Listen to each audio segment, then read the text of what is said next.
Looks like it's time.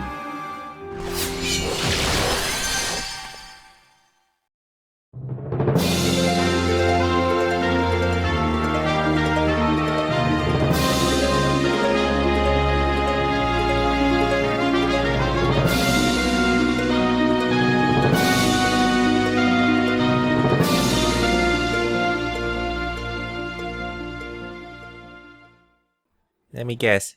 It's Paladin time? It's Paladin time.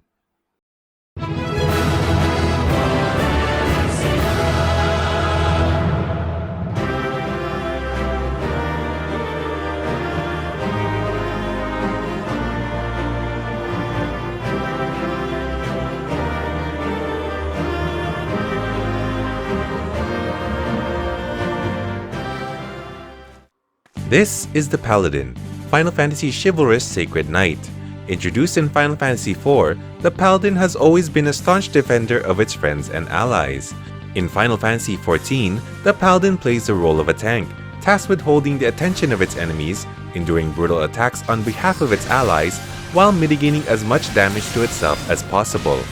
Any adventurer seeking to wield the Paladin's holy powers must first prove themselves to be competent with the sword and shield. The Gladiator Guild in Ul'dah would be more than happy to provide this training. Let's first go over how the Paladin protects its allies by keeping its enemies' attention on itself.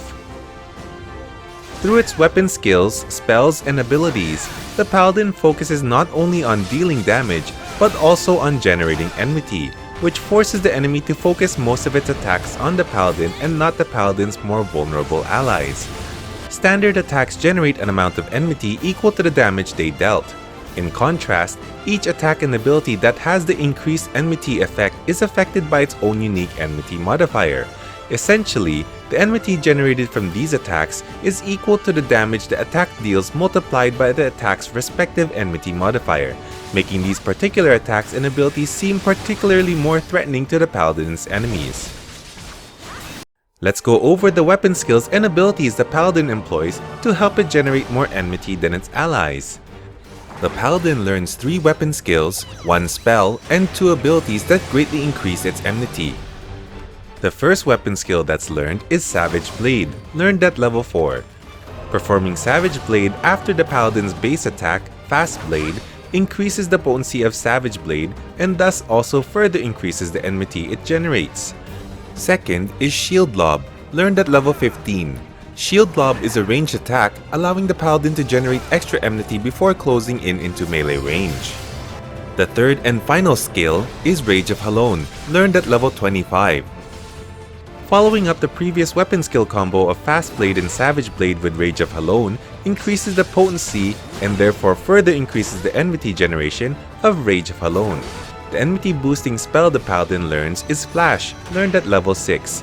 Although it deals no damage, Flash strikes all enemies within a 5 range of the Paladin, increasing enmity from them significantly while also blinding them, unless of course the enemy is immune to being blinded.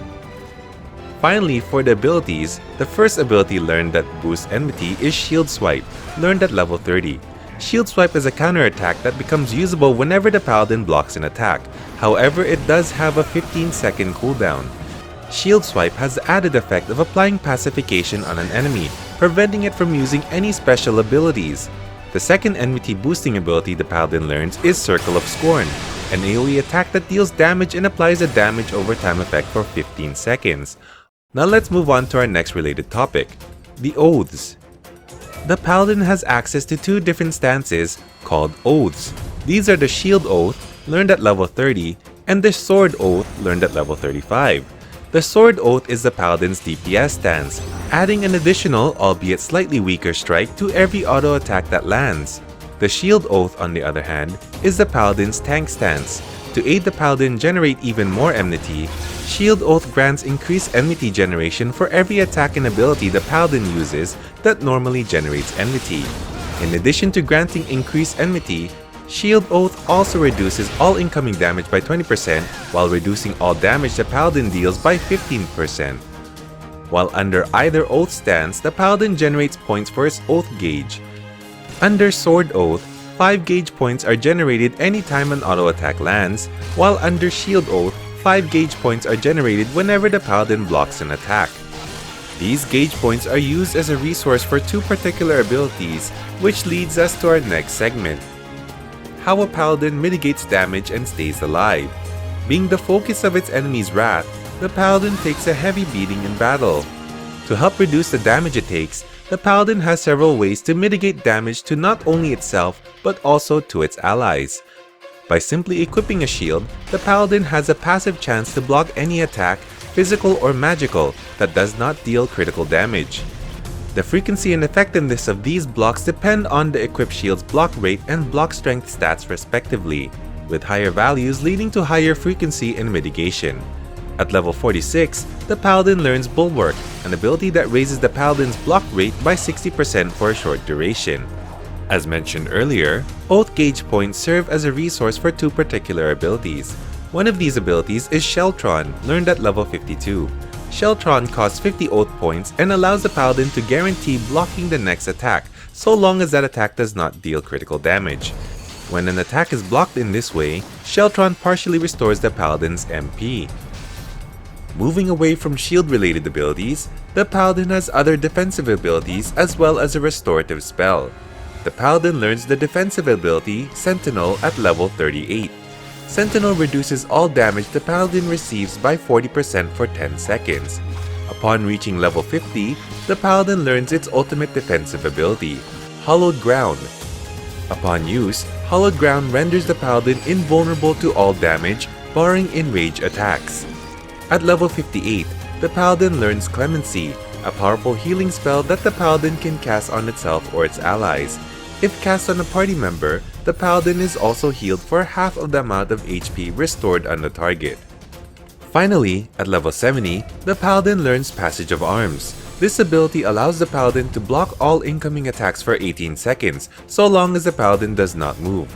In addition to this, Passage of Arms creates a cone-shaped area of effect behind the Paladin. Any party members within that area receive a 15% damage reduction to all incoming attacks, providing the Paladin great mitigation while also allowing it to provide amazing support to its party at the same time. While we're on the topic, let's take a look at how the Paladin can support its party.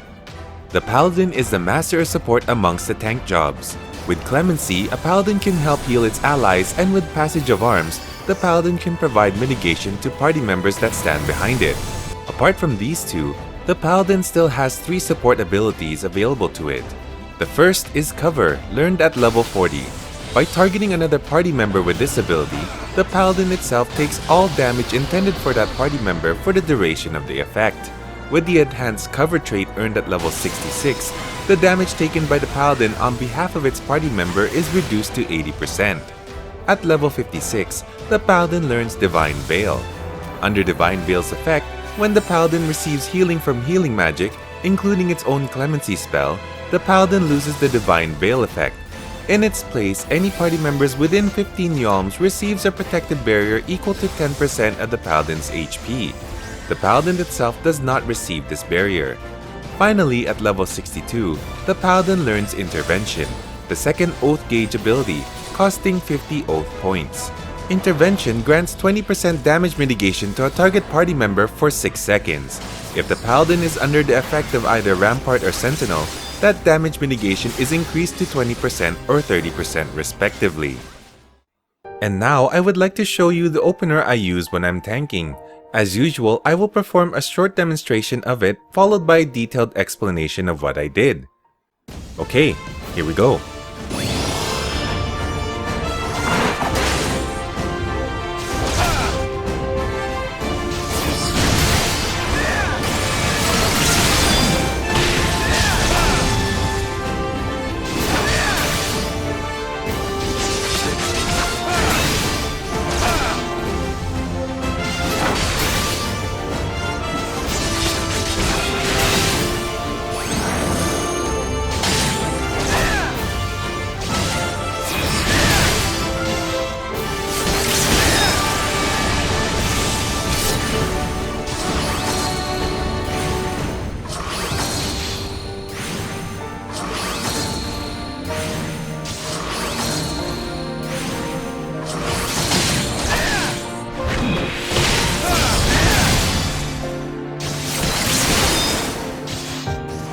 Okay, now to explain what I did.